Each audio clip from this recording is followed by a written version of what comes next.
Olá, muito boa noite. Começa mais uma edição do programa que debate o agronegócio para você, nossos telespectadores, aqui na tela do canal AgroPlus. Seja muito bem-vindo. A partir de agora, o Agrodebate traz para você uma hora de debate para quem é de dentro e quem é de fora da porteira. Nos destaques do programa de hoje, a gente fala sobre segurança em áreas rurais e urbanas do país. Você que mora aí na porteira, da porteira para dentro. Está precisando de reforço de segurança por aí? É necessário, né? Pois é, a gente trata ainda por enquanto de um projeto de lei, mas que deve ir muito para frente aí e garantir um pouco mais de segurança para quem mora no campo. Nós também vamos falar no programa de hoje sobre o marco regulatório das concessões e parcerias público-privadas. Talvez você já tenha ouvido falar dessa parceria público-privada, as PPPs. Isso é uma parceria entre governos, normalmente governo do estado, e com produtores rurais, empresários, enfim, que precisam, esses empresários, produtores, precisam de uma demanda. Vão lá e fazem o que o governo deveria fazer. Mas daí o governo acaba pagando, é mais ou menos isso. A gente vai tentar falar um pouquinho mais sobre isso e mostrar para você como que essa parceria ela se tornou tão importante e tem se tornado cada mais importante no dia a dia, aí, seja dos empresários e, no nosso caso, para os produtores rurais, viu? A gente fala hoje também sobre um projeto de lei que permite o uso de créditos de carbono para abater impostos no agronegócio. Será que é uma boa alternativa a essa? Eu estava tentando aí entender um pouco melhor e, enfim, quero até ouvir um pouco da minha amiga Daiane Kirnev, que está comigo hoje por aqui, né, Daiane? Que é especialista em agronegócio. Seja bem-vinda mais uma vez. Daiane, são assuntos importantes para a gente debater e em defesa do agronegócio, hein? Seja bem-vinda. Boa noite, Jossan. Boa noite para você, telespectadores. Sim, Jossan, muito assunto, inclusive um que é, para mim, um pouco polêmico, né? É o assunto sobre o crédito de carbono. Então, a gente vai trazer aí uma análise, né? Um ponto de vista um pouco diferente do que o mercado vem trazendo. Muito bem. Então, esses são os principais destaques e a gente começa falando de um outro assunto, viu? A gente vai começar falando de preço de soja, Daiane, porque esse é um assunto que ele está em alta e que ele continua, ou não também, vamos tentar descobrir com um especialista no assunto, se a precificação da commodity, a soja, ela está ligada com ainda ligada, né, nos dias de hoje com essa guerra comercial, essa guerra tarifária entre os Estados Unidos e China, já que algumas informações aí nos sites do agronegócio dão conta de que essa demanda chinesa, a China precisando comprar a soja de algum lugar, com essa guerra tarifária com os Estados Unidos, ela não vai querer pagar caro pela soja americana, precisa comprar de alguém. Será que o Brasil é uma ótima opção? E aí, o que é que o produtor faz nesse momento? Ele segura a soja dele para esperar que o preço aumente? Inclusive, isso aconteceu, foi um leve aumento. Foi algo muito leve que aconteceu. Mas, pelo que eu entendi, Daiane, ele foi contra o mercado, porque a soja ela acabou um pouquinho desvalorizada em Chicago. Mas o Brasil teve uma valorização, por mínima que seja. Foi mais ou menos isso que está acontecendo hoje, especificamente, no mercado, Daiane? Justa, eu vi alguns sites falando sobre esse aumento, né? Aumento no valor, mas esse aumento foi agora, eu acho que é recente, porque nós tivemos um aumento em abril que estava até considerável. E depois disso, alguns produtores recuaram nas vendas. Deram uma segurada porque pensaram que seria um momento ali de ganhar um valor maior, fazer melhores contratos. E essa atitude aí diminuiu até a quantidade da demanda, porém, os preços começaram a reduzir drasticamente depois de abril. E por que reduziram? Porque ainda temos bastante estoque, né? Então, a gente vai comentar um pouco mais mas o prêmio Brasil ele reduziu consideravelmente. E também essa volatilidade do dólar ele tem segurado, tem deixado o mercado internacional um pouco inseguro, né? E essas relações aí acabam afetando o preço da soja, que a gente acabava esperando, né? A demanda chinesa aumentou. O que se espera no Brasil? Que o preço da soja melhorasse. Hoje nós estamos em patamares até abaixo dos R$ 110 aqui no estado de Mato Grosso, ainda com as demandas chinesas em alta. Então, o que eu fico imaginando aqui é como seria se não estivesse dessa forma. E para isso a gente tem que analisar mais alguns detalhes, né? Por isso que trazemos hoje aqui, mais uma vez, ele que é corretor de grãos, especialista nessa área, portanto, o Rafael Casarim chega mais uma vez aqui conosco. Rafael, obrigado por ter aceitado o nosso convite mais uma vez. E antes de começar o programa, que a gente já estava conversando nos bastidores, você trouxe aí uma linha de pensamento muito interessante que a gente quer trazer para o nosso telespectador. Então, primeiramente, gostaria de dar as boas-vindas e mais uma vez agradecer aí a sua participação aqui no programa. Boa noite a todos aí, obrigado Jossan, obrigado Daiane mais uma vez pelo convite, estar participando junto com vocês, e sempre é um prazer, né? Então, fico sempre grato aí, tá passando um pouquinho da informação aí, um pouquinho que a gente sabe.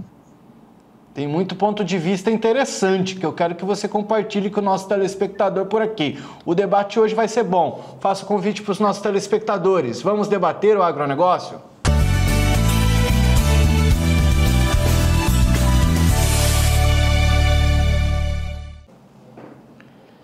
Meus amigos, e já vou direcionando para o Rafael. Rafael, a gente conversando aí, antes de começar o programa, a gente tem vários fatores, né? E principalmente falando de precificação. E você trouxe um ponto de vista muito interessante aqui para nós, que eu gostaria que você compartilhasse com o telespectador. Porque a gente vê, e a soja, não adianta querer dizer também que é só um fator que contribui na precificação. A gente tem que analisar de um todo. E você trouxe, pelo menos que eu fiz nas minhas anotações aqui, 3 pontos de análise. Vamos lá, a demanda chinesa pelo grão e Chicago, a precificação em Chicago e principalmente que você pontuou o câmbio, o dólar. São fatores que todos eles contribuem, né? Mas tem um deles em especial que eu acho que na tua opinião contribui mais aí nessa precificação, né?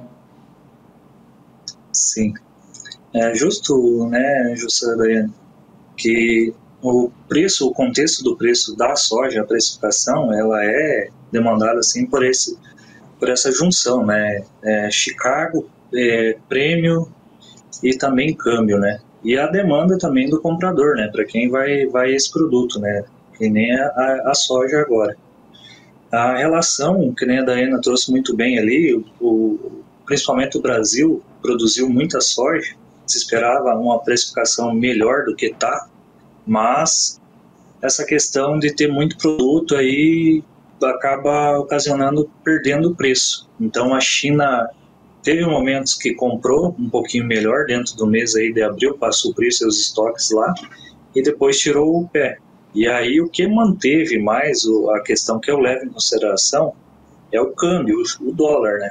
Ele está assim numa variável muito grande, né? Mas eu acho que ele vai estagnar nesses 5,60 aí, vai bater 5,70 e isso acaba mantendo um pouco a precificação. O Chicago, ele também está trabalhando na casa acima dos $10 por bushel, então levando em consideração isso, mantém. Se não fosse isso, eu acredito que teria soja hoje, levando no histórico aí, abaixo dos R$100 com certeza. Pode ter outro momento, outra oportunidade de preços melhores do que está hoje na região? Eu acredito particularmente que sim. No segundo semestre, a China, com essa questão da guerra comercial que ainda tem com os Estados Unidos, embora que eles vão ter uma reunião agora no final de semana para ver se se acerta, mas o Brasil tem muito estoque. Então, assim, mesmo que ele fazer um acerto lá com os Estados Unidos, ele vai vir buscar soja brasileira. Vai dar oportunidades, mas aí entra em questão que nem o Daiane falou, né? O produtor está preparado para guardar essa soja e esperar até quando? Entende? Então tem todo esse tipo de gargalo do produtor, se ele realmente tem espaço para guardar, colher o milho e ele vai colocar onde? Então tem tudo isso. E o comprador sabe disso.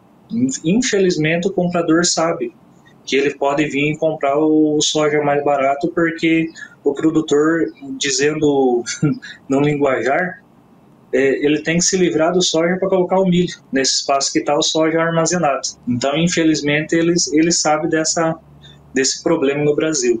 Então, pode ser que não vai ser um preço tão extraordinário, né? Então, mas eu acredito que ainda vai trabalhar acima dos 110 novamente. Mais didático que isso, impossível. Daiane. Jussa, o Rafael trouxe algo muito interessante, né? Que nós comentávamos aqui ontem, que os armazéns hoje precisam de praticamente o dobro, né, de armazéns para a quantidade de volume. Então, essa soja ela precisa sair aqui do nosso estado, né?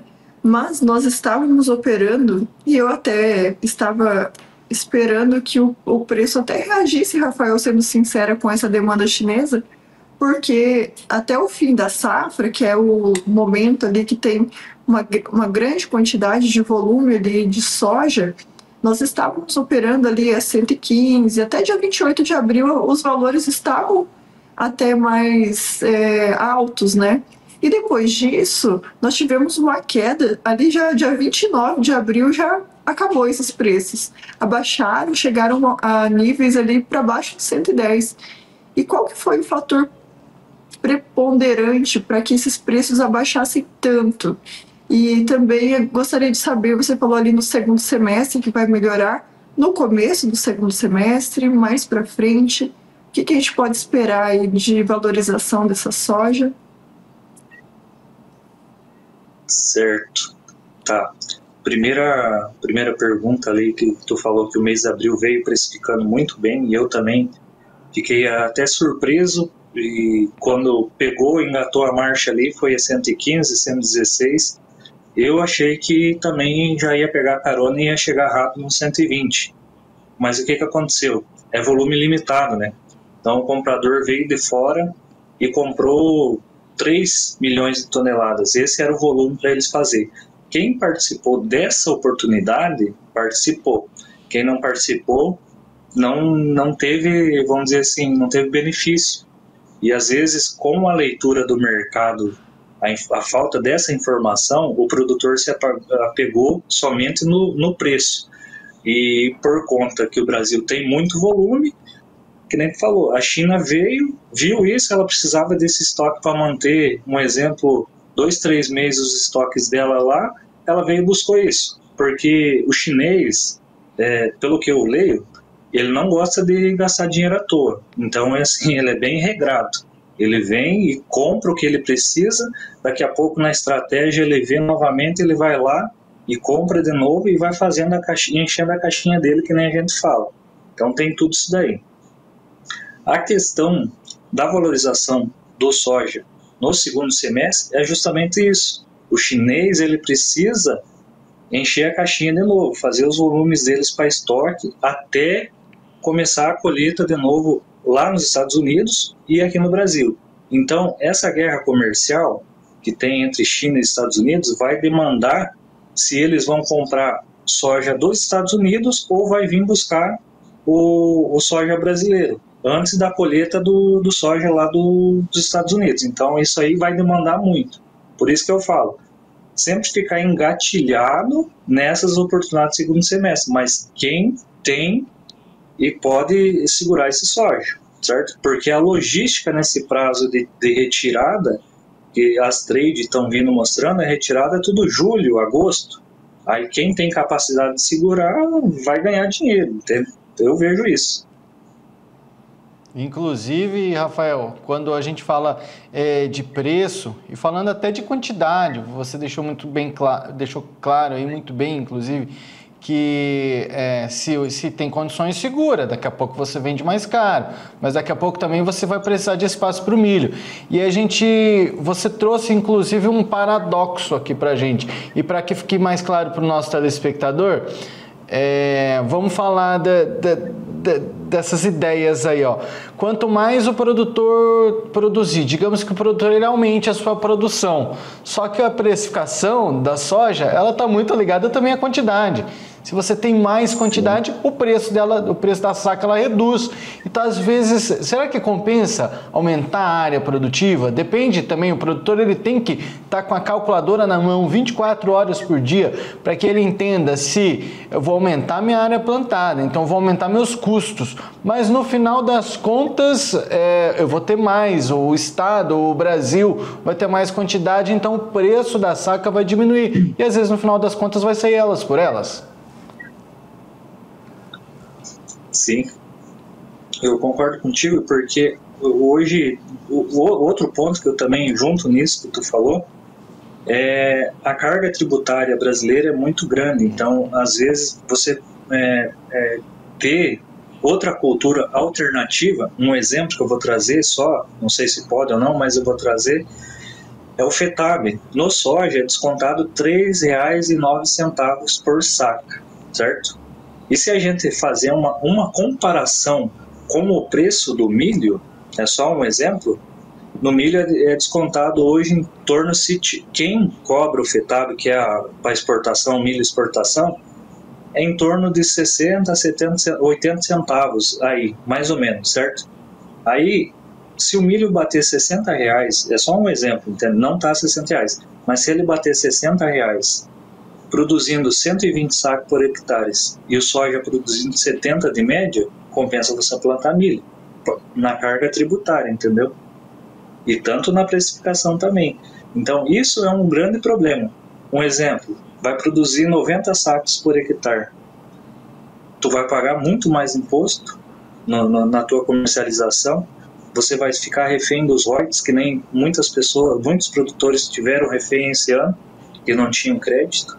Então, eu vejo alternativa de culturas, né, para o produtor poder, vamos dizer assim, ter mais lucratividade por hectare na sua fazenda. Muito bem. Daiane? Adendo aqui nessa questão dos royalties, porque assim, quando você... um outro assunto aqui que entrou só a título de informação.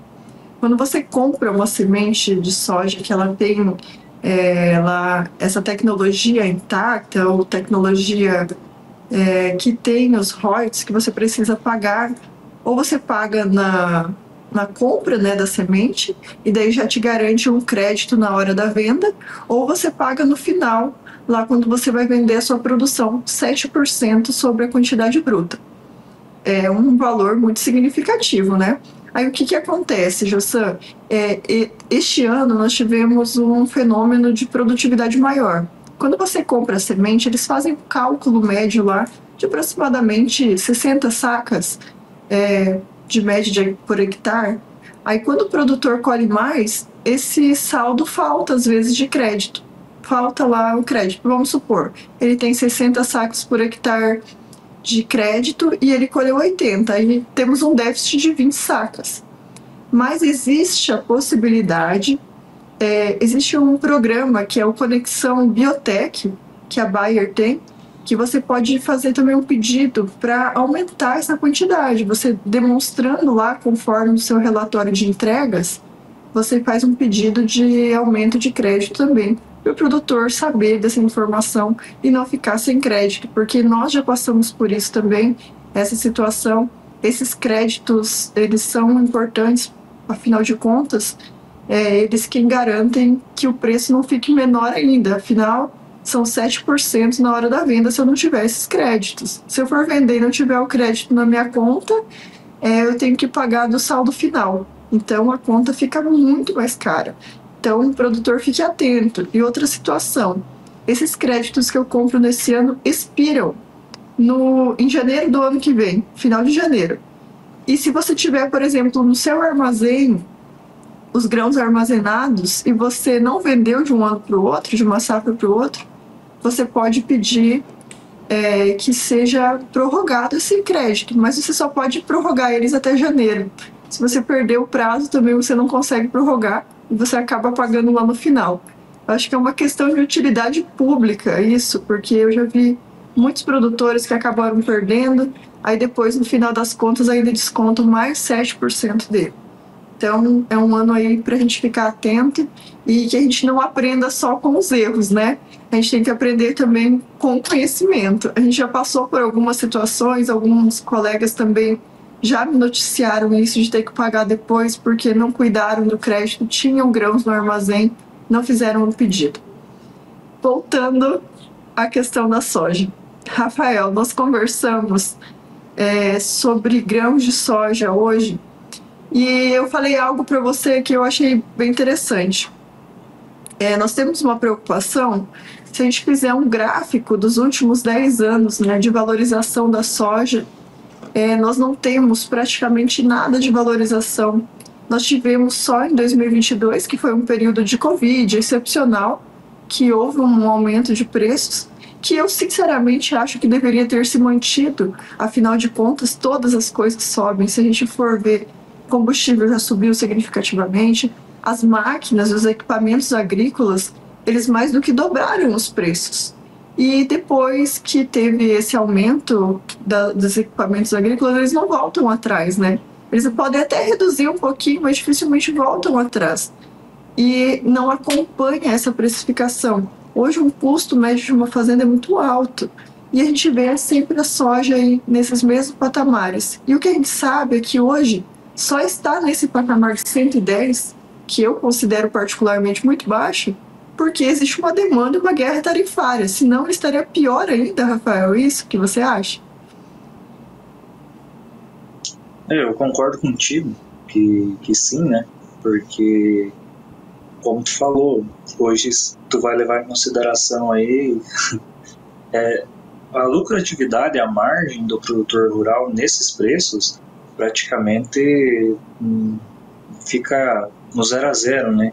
Fica espremida demais. Então, assim, o produtor às vezes tem que fazer milagres aí para poder suprir e se manter até a próxima colheita. Então, isso daí é um ponto que, na minha opinião, eu acho que o governo brasileiro deveria brigar mais com isso, valorizar mais o produto soja no Brasil, né? Que eu sempre trago para o produtor o seguinte: como tem muito dessa dinamismo, né, de compra e venda, de trade oferecendo um pouquinho mais, momentos, então o produtor tem que ficar muito atento nessas questões aí quando precificar. Um exemplo que eu venho trazer é a comercialização da próxima soja, da safra 25-26, né? De momento a precificação está na casa dos 105 até 108 reais aqui na nossa região, e referência a dólar muito baixa, 17,80, 17,50. Aí se tu for levar em consideração o teu custo, isso aí em sacos por hectare, que é a moeda do produtor, o dinheiro do produtor, é o grão, é as sacas por hectare, quanto que ele vai gastar para produzir, né? Então isso aí chega a ultrapassar aí quase 60%, 70% em custo, né? Muito mais, eu acredito que muito mais. E aí fica que nem a Daiane falou, tudo sobe, e no final das contas, quem paga por tudo isso sempre é o produtor, que faz tudo direitinho dentro da porteira, para fora da porteira, só que na hora de vender, quem ganha com isso são os grandes compradores, né? Os trade, né? Então eles que saem beneficiados nisso. E teria que ser o inverso, né? Valorizar muito mais da onde sai, né? Eu, com esse discurso, com essas conversas, me veio até algo aqui na cabeça. Eu não sei se já existe uma espécie de controle por parte do Estado, país eu digo, né? Será que não caberia, se não existe, será que não caberia uma intervenção do Estado em relação a esse controle, falar assim, olha, o país precisa isso, vamos equilibrar aqui para que a gente possa ter mais segurança, para que os produtores não enfiem os pés pelas mãos. Vamos pegar exemplo de Mato Grosso, que tem o IMEA, né, o Instituto Mato Grossense de Economia Agropecuária. Às vezes não cabe a ele um estudo para saber, epa, produtores, nós estamos produzindo demais, o que a gente precisa produzir é isso, ou essa bomba fica para o produtor. Eu vou jogar para a Daiane primeiro, que eu acho que ela também deve ter um ponto de vista aí. Eu quero ver a opinião de vocês dois sobre esse assunto. Daiane. Jussa, esse é um problema que não é só a nível nacional, um problema municipal, inclusive, porque as culturas, elas são... quando começa um plantar, todo mundo vai lá e planta igual. É igual aqui na nossa cidade, nós tivemos um caso. Aí foi lá, um produtor plantou de agricultura familiar, plantou chuchu. Aí todos os vizinhos plantaram também, porque foi boa a colheita dele. Mas na hora de vender, houve um excesso e eles não tiveram para quem vender. Teve um problema também com o quiabo. Todo mundo plantou quiabo e não tinha mercado para suprir a demanda.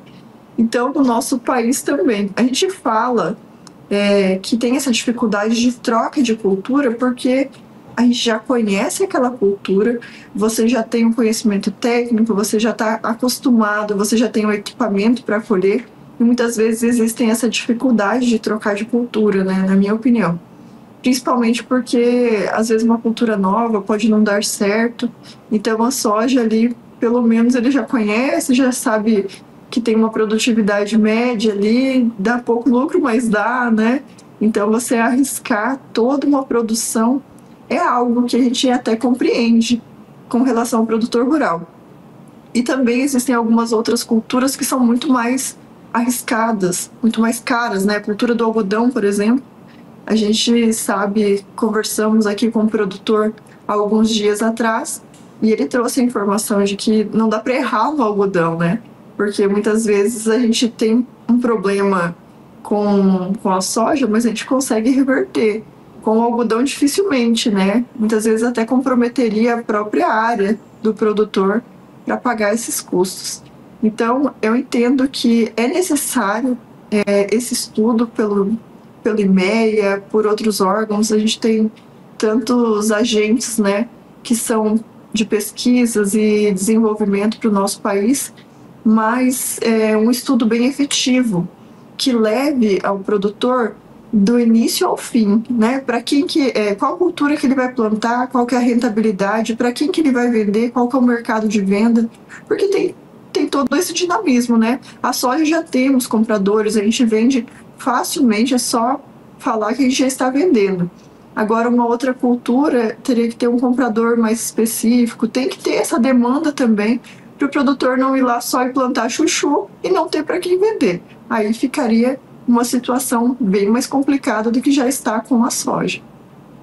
Rafael, você compartilha da opinião da Daiane, ou talvez uma intervenção estatal, talvez até com investimentos na área, ou é uma ideia muito longe da realidade? Eu estou viajando demais aqui, assim, com um curso, capacitação e etc. Não seria uma alternativa para todo mundo ganhar mais? Não, com certeza, como a Daiane colocou muito bem aí, da forma que ela explicou, acho que eu concordo plenamente. A soja é uma cultura mundial, então assim, ela tem absorvação, o consumo dela é mundial. Então, fazer um estudo específico por região e implantar algumas culturas que tenham um destino próprio, para ninguém perder, né? Que mesmo você chegar e fazer plantar uma determinada cultura e chegar na época da colheita e não ter valorização é muito complicado, é prejuízo, né? Então eu vejo assim que não sei se funcionaria nesse momento no nosso país, né? Algo como um subsídio, né, para levar em questão uma paridade de preço para a soja, né, manter aquilo ali. Mas isso seria um trabalho dos principais compradores, um acordo comercial mundial, né? Então isso aí eu acho que seria um pouco mais difícil. Mas eu vejo o outro lado, que eu participei agora meses atrás, numa imersão em Goiânia, que fala muito sobre a agricultura regenerativa. Então, os principais compradores hoje do mundo, eles estão precificando, fazendo um trabalho de precificação, principalmente na soja, aonde tem essa agricultura regenerativa, que é usado no solo para produzir esse soja, a valorização em cima disso. Isso é um começo de um trabalho que pode dar certo. Vamos dizer assim, acaba selecionando os produtos, né, com mais e menos qualidade. Seria isso. Mas, assim, isso é só algo que está engateando.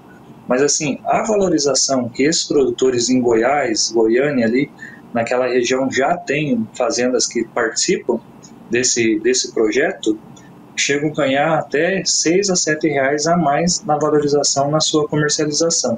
Então, são projetos fundamentados junto com os órgãos principais aí e com as trades também, que entra também, como a Daiane falou, da questão do crédito de carbono também é outra opção, né? Mas isso é outro assunto, não convém aqui, né? Papo para outra conversa. Daiane, sua vez. Rafael, a gente viu a notícia aqui dessa valorização em abril e também viu a notícia de que alguns sojicultores, eles recuaram por conta dos preços estarem subindo. E acabou que, apesar da demanda ter baixado, né, disponível ali daqueles sojicultores, o que aconteceu foi que o prêmio baixou, né? A gente teve um problema no mercado spot, né, uma redução de disponível, e os prêmios de exportação baixaram. Você pode explicar para a gente o que é o mercado spot, o que são os prêmios? E depois eu já vou finalizar aqui uma última pergunta. Quais são as expectativas sua para o máximo da soja e qual mês que você acha que vai chegar esse valor? Certo. Primeiro, falando sobre spot, soja spot, prêmios, isso daí, o produto spot é o produto disponível, que é aquele que o produtor ele vem, colhe a sua safra, né? Falando de soja, colheu o soja, armazena no armazém terceiro ou seu próprio armazém, esse produto se torna disponível. Na fala comercial, na fala de trade, se torna spot, pronto para comercialização. Então essa é uma gíria se dizendo que isso é o soja spot. Quando a gente vai mandar a oferta para o comprador, a gente fala lá, coloca lá soja spot, FOB ou CIF, que é a modalidade que está esse produto. Questão de precificação sobre os prêmios estavam muito aquecidos, né, quando estava nesse meados agora de abril, março e maio, por conta da forte vinda de navios comprando no Brasil. Então, assim, acabou valorizando muito mais, porque os navios ficam esperando chegar essa produção e aí eles têm que pagar esses prêmios para garantir o produto chegar lá. Então, acaba valorizando um pouquinho mais. Hoje, um exemplo, o prêmio está negativo, porque não está tendo compra, a compra está baixa, está fraca. Então, os principais compradores tiram, que seriam, como se diz, um frete, né, praticamente. Daí fazia essa somatória entre Chicago, prêmio, câmbio e aí a logística, que daria o preço da soja. Então, é um conjunto de tudo, né? Não sei se deu para entender muito bem, porque às vezes eu sou meio ruim de explicação assim, mas a valorização da soja, o valor da soja, equivale muito em cima de prêmio negativo e positivo. O prêmio chegou a bater até 100 prêmios positivos e agora está 25 a 30 pontos negativos. Então acaba desvalorizando. Sobre a questão dos preços, né, Daiane, você me perguntou para o segundo semestre, isso? Eu acredito que sim, só que vai ser, como eu falei antes, vai ser em volumes específicos, né? Então, assim, a hora que os compradores virem com uma oferta melhor, que mostrar novamente Chicago em alta, ou dólar trabalhando na casa positiva, prêmio positivo, é momento do produtor ficar engatilhado, pronto, porque a precificação vai vir. Mas, como sempre, estou deixando bem claro, são momentos que não vai ser além do extraordinário.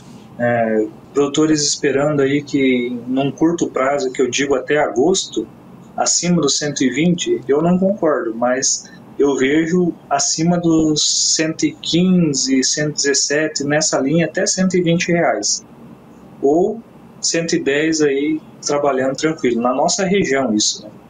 Então, se a gente for levar em consideração portuária, para levar no corredor sul, que fala que é Paranaguá, Santos, essa região, é soja na casa aí dos R$ 145 posto lá, né?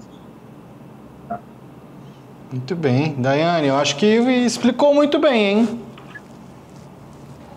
Muito bem. Uma aula aqui com o Rafael e informações do mercado que são bem seguras, né? Porque dá para ver que ele entende do assunto e trazer essas informações para o produtor rural é um conhecimento que pode até melhorar a lucratividade dele. Eu agradeço muito, Rafael, pela sua participação, por todas essas informações que são muito bem-vindas sempre. Rafael, obrigado também aí pela sua participação, a contribuição de hoje, esperamos tê-lo outras vezes por aqui e parabenizar, viu? Falou muito bem, eu acho que você falou muito bem, eu gostei muito da sua fala hoje. Obrigado. Eu agradeço mais uma vez você, José, você, Daiane, pela oportunidade de estar aqui me expressando. Muito obrigado, mas assim, eu sou sincero em falar, cada dia eu estou aprendendo mais e eu acho muito importante essa troca de informação, porque a gente acaba agregando um para o outro e a gente vai adquirindo conhecimento, a gente sempre está procurando ter mais, vamos dizer assim, relacionamento com o produtor, falar de uma forma mais prática, que nem a Daiane mostrou muito bem ali na questão de mostrar, assim, de uma forma que o produtor venha e entenda, de um linguajar prático, né? Que às vezes, não estou falando uma crítica, né? Mas é muito falado muito em gíria, que nem essa questão do spot, CIF, FOB. Então, assim, o produtor fica louco. Tem produtor que eu atendo e converso que ele não sabe hoje a modalidade de um CIF com FOB, mas não é uma crítica que eu faço, é porque assim, às vezes as pessoas não explicam para ele, e é produtor que tem mais de 20, 30 anos no ramo, entende?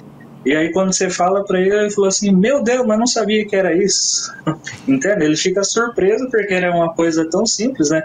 Que o CIF seria entregar em armazém terceiro, na trade, e o FOB seria o armazém na fazenda. Mas assim, cabe às pessoas que estão negociando ou falando passar essa informação, né? Isso para mim pode ser simples, mas para alguém pode ser uma coisa assim fora do normal, né? Mas eu fico muito grato, eu agradeço mais uma vez aí pela oportunidade. Espero estar mais vezes com vocês aí também. Vai estar mesmo, viu? Essas gírias elas vão chegando para facilitar a comunicação, isso é coisa de jovem. Normalmente os mais velhos não estão acostumados. Aí vai ficando. Mas não que a pessoa não saiba, ele sabe o que é, só não tá ligado por dentro da gíria ali, do termo utilizado.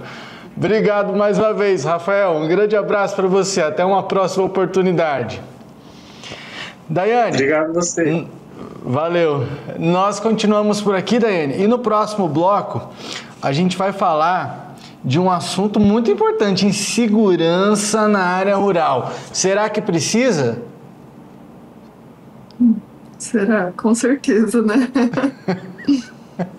Brasil inteiro, né? Rural e urbano. E, inclusive, o projeto de lei é para reforçar segurança urbana também. Então, a gente fala sobre isso no próximo bloco. Assunto interessantíssimo para você que está conosco continuar por aí. A gente volta já.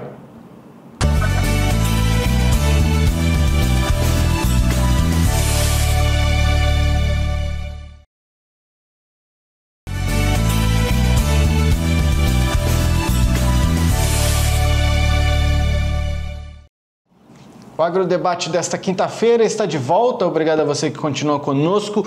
E o assunto de agora é segurança pública, principalmente quando se trata das áreas rurais e urbanas do país mais vulneráveis. Pelo menos é o que diz esse projeto de lei que foi aprovado na Comissão de Segurança Pública, que prevê o patrulhamento direcionado, o uso de tecnologia e integração comunitária.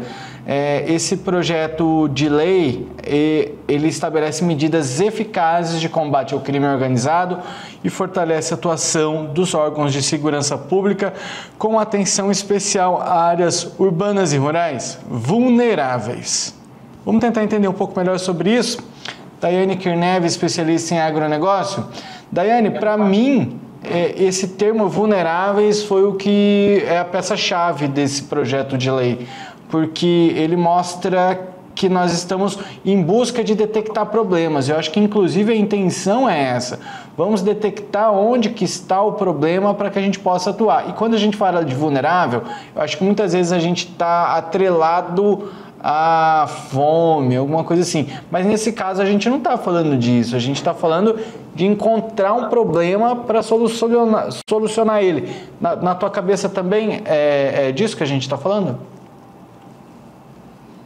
Quando a gente fala em segurança no campo, segurança na cidade, eu vejo sim que a população rural ela é mais vulnerável, no sentido de estar mais exposta, né, estar mais vulnerável a alguns fatores, porque a população rural ela não tem um policiamento por perto, muitas vezes, né, e também pouco recurso para fazer uma ligação, às vezes até chegar na cidade para poder comunicar um fato, levou alguns criminosos por muito tempo, né, que a gente ouvia nas notícias, aqueles criminosos que faziam até sequestro da família, amarravam nas fazendas, porque até um policiamento chegar, um deslocamento, né, muito longe de alguma unidade policial, muito longe, às vezes não tinha um telefone, às vezes a comunicação muito difícil, então alguns criminosos se aproveitavam dessas situações.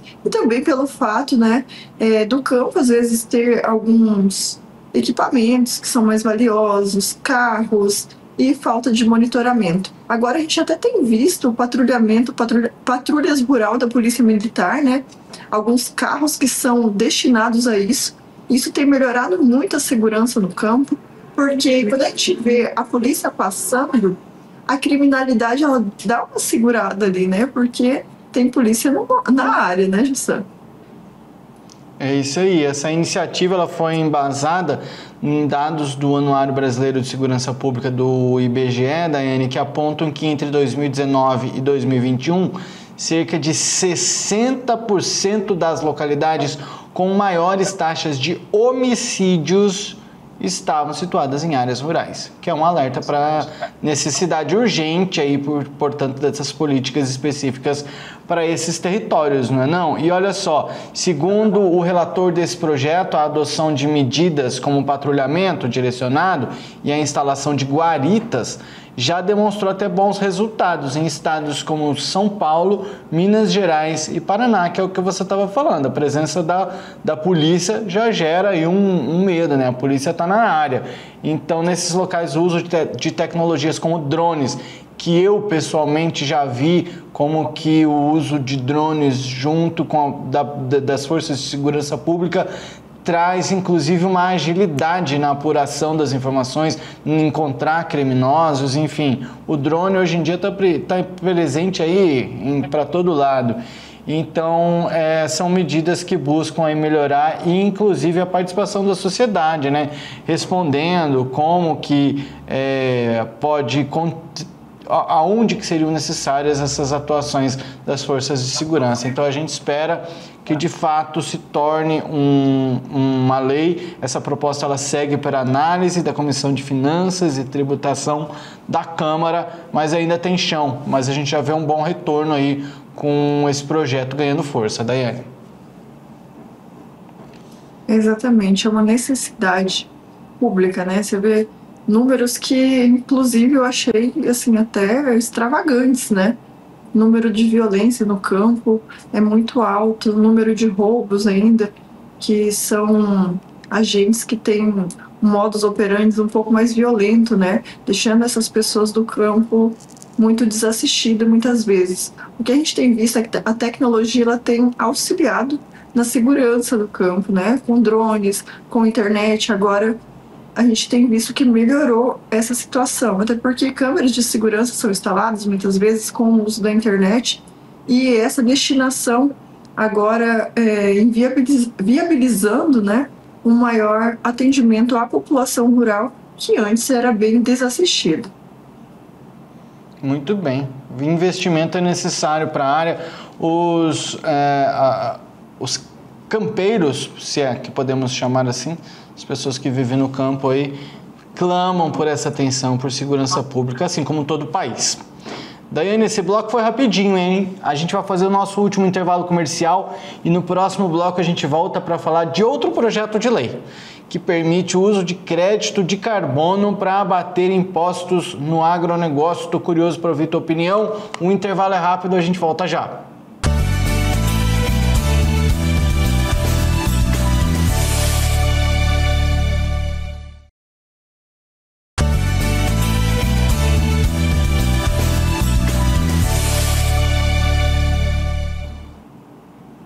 Agrodebate de volta agora para falar de crédito de carbono, famigerado crédito de carbono, que agora tem um projeto de lei que busca abater impostos no agronegócio. Eu fiquei bem curioso assim, com essa iniciativa, eu quero ouvir a opinião da Daiane Kirnev, peço para ela se juntar conosco aqui de novo. Daiane, esse projeto de lei, que é o PL 1436 de 2024, do deputado Tião Medeiros, do PP do Paraná, ele regulamenta o uso dos créditos de carbono como forma de compensação tributária nas atividades agropecuárias. Ele é de autoria do deputado Lúcio Muschini, na verdade. O texto permite que proprietários e possuidores de imóveis rurais que conservem ativos ambientais, como florestas nativas ou reflorestadas, utilizem esses créditos certificados para quitar tributos ligados à produção no campo. Para você, eu gostaria de ouvir tua opinião. Tem uma eficiência nesse projeto mesmo? Porque para mim você vai encurtar, no máximo que vai acontecer é encurtar o trajeto do dinheiro. Ele viria para o meu bolso se eu ganhasse esse crédito de carbono e eu pagaria os tributos. Eu só vou encurtar esse trajeto. Eu não vejo muita eficiência nisso. Eu queria ouvir a tua opinião, né, sobre esse assunto. Bom, Jossa, hoje a gente ouve muito sobre o mercado de carbono, né? Mas a gente só ouve, porque de fato eu desconheço quem esteja recebendo algo por isso, a não ser essas empresas que vendem consultoria, que também não sei se há algum retorno. Essas certificadoras dizem, alguns estudiosos, que são caríssimos para você conseguir fazer um estudo de quanto que você emite de crédito de carbono ou não. E há também alguns outros relatos de que florestas já mais antigas, o que elas gastam, o que elas retiram de carbono do meio ambiente, elas também devolvem. Então, ele quase zera ali em proporções. Para gerar crédito, ele praticamente não geraria, a não ser que fosse um reflorestamento com árvores mais jovens, aí sim existe um sequestro de carbono. O projeto é interessante no sentido se existisse esse crédito de carbono, e se essa certificadora, para conseguir demonstrar essa quantidade de crédito que foi gerado, não fosse tão caro, né? Porque hoje os créditos tributários também são consideráveis, mas eu também tenho que saber qual vai ser o custo para eu fazer essa auferição. E isso que eu não tenho visto vantagens aqui no nosso país. E também ainda não vejo um crédito que tenha uma compra efetiva. A gente ouve falar muito, mas não vi ninguém comprando crédito de carbono em lugar nenhum. E aí eu fico pensando, será que a gente está incluindo o Estado nesse jogo?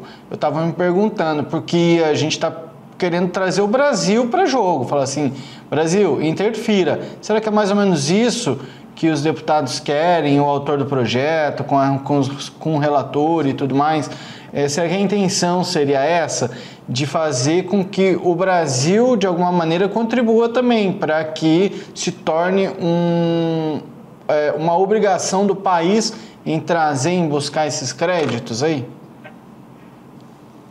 Justo, você fez um comentário agora que me fez até um pensamento aqui. Vejamos, para eu retribuir, né, abater do meu imposto lá, dedução ou qualquer outro crédito tributário, eu teria que fazer uma demanda, ou uma lei, ou algo que exigisse que o nosso país, por exemplo, quem emite mais carbono, então pague para quem não emite menos. Aquilo fosse uma moeda e daqui a pouco algumas pessoas vão ter que estar pagando pela emissão de carbono, seria isso, de dióxido de carbono, e outras pessoas receberiam por isso, isso viraria uma moeda de troca? Teria que ser assim, é o meu ponto de vista, né? Mas aí quem que vai fazer essas medições? Vai ser o próprio governo que vai trazer essas questões ou quem queira se beneficiar que vai ter que custear tudo isso? São perguntas que acabam fazendo com que esses projetos ainda sejam muito iniciais, né? Eles não tenham um respaldo e uma efetividade. Eu acredito que o crédito de carbono é algo que o produtor esperava muito dele, até porque ele mantém as reservas dele sem ganhar nada, ele só tem custos com isso, né? Então ele esperava uma contribuição da sociedade que cobra tanto, né? A sociedade e o mundo que cobra tanto, que ele mantenha esse passivo ambiental. Então o crédito de carbono era algo que era muito esperado. Porém, o que a gente não tem visto é a efetividade na realidade dele, né? O Brasil regulamentou de alguma forma, mas aí quando a gente vai falar sobre uma floresta, né, sobre uma questão de reserva, então fala-se que as florestas mais antigas, que são as nativas, não têm um sequestro de carbono. Então, qual seria a vantagem do crédito de carbono efetivamente para as propriedades rurais? Só quando há um reflorestamento? Eu tenho um pouco de dúvida com relação a isso, porque muitas vezes a planta ela faz o sequestro, mas aí aquilo fica disponível, fica ali no solo, será que vai devolver, vai contar ou não? Então é um mercado assim que parece muito que é um freio até no desenvolvimento, para a gente falar assim, não, você não pode a emissão zero de carbono, então eu vou ter que comprar de um para eu continuar poluindo e aquele lá parar de produzir, parar de desenvolver. É como se as nossas fábricas brasileiras, por exemplo, que devem emitir muito, né, dióxido de carbono, vão ter que reduzir as fabricações e a população vai começar a utilizar as suas áreas para reflorestar, para criar um crédito. É isso? Seria uma moeda de troca? E o freio no nosso desenvolvimento? Será que eu tenho um pouco de razão nesse meu raciocínio? Porque o mercado de carbono, para mim, às vezes parece mais um cabresto. Vamos lá. Para Tião Medeiros, a aprovação desse projeto por parte da... Quem foi que aprovou? Deixa eu ver por onde passou. Foi a Comissão da Agricultura da Câmara dos Deputados. A aprovação desse projeto representa um passo importante ao alinhar sustentabilidade e incentivos fiscais. Trata-se de um ciclo virtuoso de desenvolvimento sustentável no campo. O texto aprovado, essa informação está no site da FPA, me fugiu a FPA. Gente, mas enfim, vamos lá. Frente Parlamentar da Agropecuária, isso. Claro, é muita informação na cabeça, sobrecarregou aqui. O texto aprovado mantém as diretrizes principais das proposições originais, com ajustes pontuais e determina que o uso de crédito de carbonos seguirá a regulamentação do Poder Executivo. Mas antes diz aqui também em algum momento, utilizem créditos, vai permitir, né, que os produtores utilizem créditos certificados. Em algum momento você mencionou aí que quem regularia isso, né, quem determinaria isso seria o Estado, mas eu acho que daí já haveriam outras maneiras de você mensurar o quanto você tem de crédito e assim vai. E aí eu acho que o país, eu vejo mais, Daiane, como uma maneira de incentivar o uso dos créditos de carbono. Mas assim, eu não vejo muita eficiência nesse projeto de lei. Assim, não é uma crítica ao deputado, mas eu também não vejo muita eficiência. Daiane, o programa de hoje está acabando. Justa, eu agradeço. Hoje o programa foi de muita informação produtiva, com certeza, para o produtor rural, para o nosso telespectador também entender um pouco desse mercado de soja, que é um mercado muito importante no nosso estado e no nosso país. Então, sempre que a gente aprende, a gente fica atento aí no que está rolando na nossa economia brasileira e também estar a par de tudo o que acontece.